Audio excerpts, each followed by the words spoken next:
Away. Done a little bit early. Fire away, guys. You guys want Tua? He's up right now. Two. Yep. Nice. Okay. Sorry. I understand your question, but I will not answer it. Next. Well, I got a question before everybody gets here, because off the football. Yep. With the holidays coming up, you know, what's the worst Christmas present you've gotten? And what's the best Christmas present you've gotten? And now that you're in a different tax bracket, you have to play Santa Claus for your entire family. Yeah. I would say when I was young, being a kid, you probably want toys like Nerf guns, things like that. I got socks from someone, and as a kid, that was probably me thinking then that was probably the worst thing I thought I'd gotten. The best thing I think that I'd gotten was it was like one of those charger, like you could charge like the like an ATV or something. And then there was really no brakes on it. You just had like a pedal when you sat on it on the right side. And when you released it, it would stop going. That was probably the best gift I had growing up as a kid that I can remember. And then for my family, and then, you know, for a couple of the O linemen, and then, you know, a couple of the guys. Tyreek makes it hard for you not to try to get everyone something.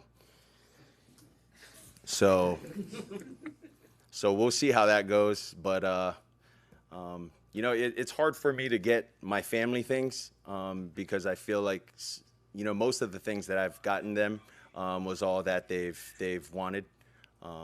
So, yeah. And then the O-line, those guys are always appreciative of anything. But, you know, I'm going to have to do something good for these guys this year. You had to like the scooter from Tyreek, though. Yeah. I appreciated Tyreek doing that for the entire team. I gave mine to someone, you know, who didn't have one. But I do appreciate Tyreek thinking of all of us. But yeah. So your experience with Monday Night Football and you showing everybody your guitar skills and ukulele skills, like, can you tell us a little bit about that night? Yeah, that was an audio recording. I don't know how to play the guitar, so don't ask me how to play the guitar. I'm kidding. Yeah, it was cool. I have a lot of instruments at my house, and I just, like, to me, that's a getaway for me to play music. I do my best to teach myself how to play things, taught myself how to play the guitar, how to play the bass, was teaching myself how to play the drums, and some piano. My mom can play piano, you know, by notes, and I don't know it by those. To me, it's through hearing and then through progressions of chords. And yeah, I mean, I grew up in choir, so I grew up around music in church. Did you start off with like Guitar Hero too, and you know, play kind of those and kind of grow on that? Yeah, I did start out playing Guitar Hero, and then I knew how to play the ukulele before I knew how to play any other instrument, and then from there, I had a couple buddies that played the guitar, and I thought it was really cool that they knew how to play it, and the way they played it made it sound really good, and so I wanted to get really good at that. So, you know, you go on YouTube, you learn CFG, and then you build it off from there, and then your picking skills come alive as well, and then you just use your imagination from there. Disrupt the fun. I know. You're good, bro. It had to happen at some point. Yeah, I know. Earlier, you know, early in the season, we talked to you so much about like what you did during the off season to stay healthy and protect yourself. I was curious. You know, I know different quarterbacks have various stuff they do during the week in terms of recovery and whatnot. I was curious if there's anything in particular you do or have picked up to make sure your body's fresh and, you know, in the best state. Yeah, I got a process and a routine that I do with our head of strength and conditioning with Dave. We have a routine with after games and then throughout the week. What we do as far as conditioning, the sprint yardages, so that in the game, the first time I'm sprinting is not, you know, in the game. It's not that long period before your first time sprinting in a game. And then we have 2 lifts throughout that period outside of the recovery day. So, yeah. Sprinting of helps when you're scrambling out there, just kind of because not known per se for running a lot, but you think that kind of helps when you get into a game? Yeah, it helps a lot, and then the conditioning as well.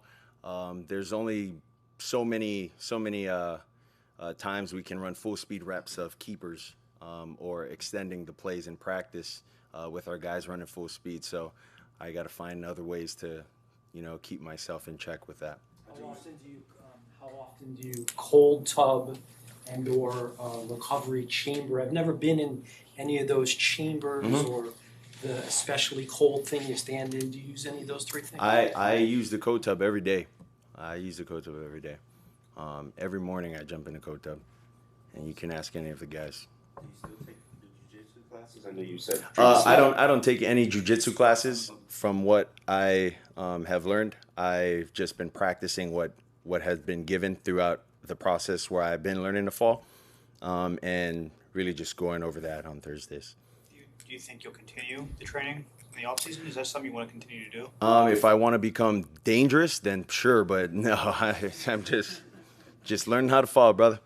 So with the Titans record 4-8, anything that surprised you on tape that you've seen this week preparing for a primetime game?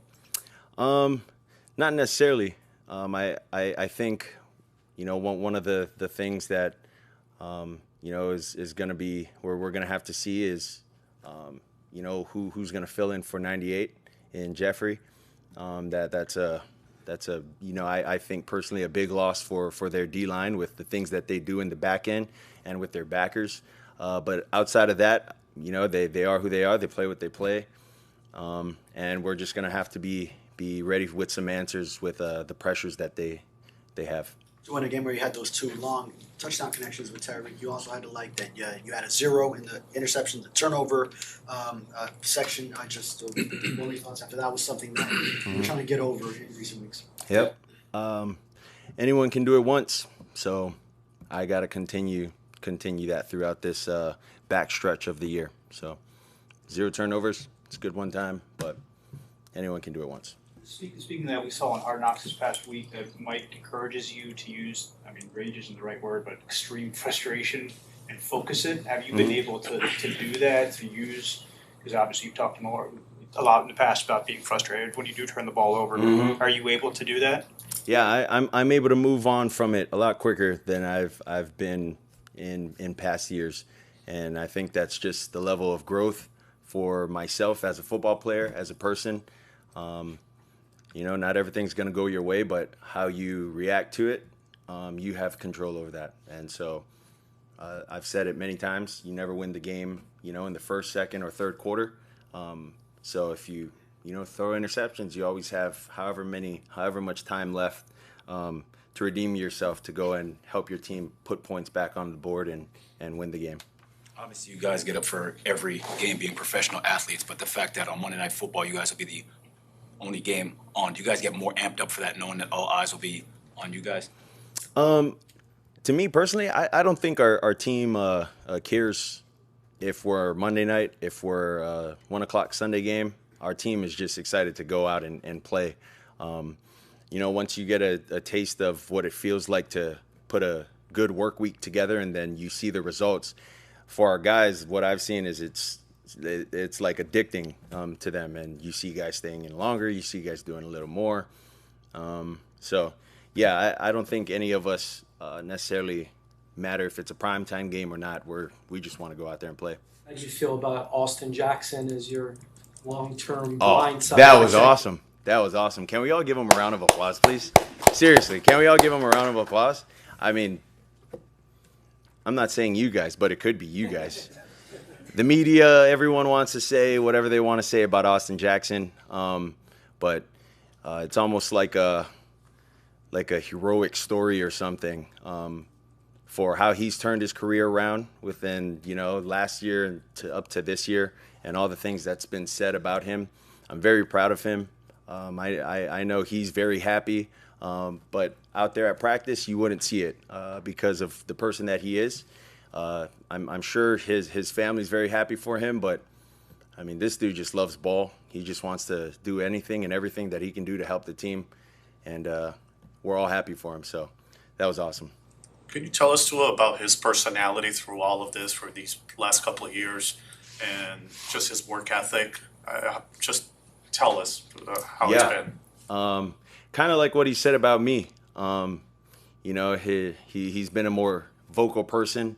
You could hear a little more bass in his voice, but he's been more vocal to me. I mean, I just smile because of where he's come from early when we've got here together.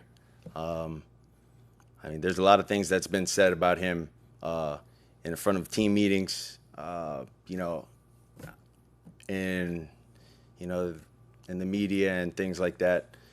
So I'm just happy. I don't want to get choked up about it because that like what he's done is tremendous. What he's done is tremendous. I'm very proud of him. Very happy. So I'm just wondering, in the moment in the game where you identify Tyreek Hill has a single man coverage on him, and the safety's not going to be able to get there, what is going through your head? What are you thinking in that moment? I mean, just I hope I don't miss the layup. Really, you know, I'm always thinking Tyreek's gonna win his one-on-one matchup. I'm always thinking Jalen's gonna win his one-on-one matchup. So it's really based off of, you know, if it's a one high look and they're playing man, it's really off of where the safety goes. And if it's not a matchup deal, then we'll just read it throughout the progression of the play. But outside of that, it's just don't miss the layup. You meant past years on it. Just to clarify, you meant past years. Things were said about Austin Jackson in meetings, right? Not this year.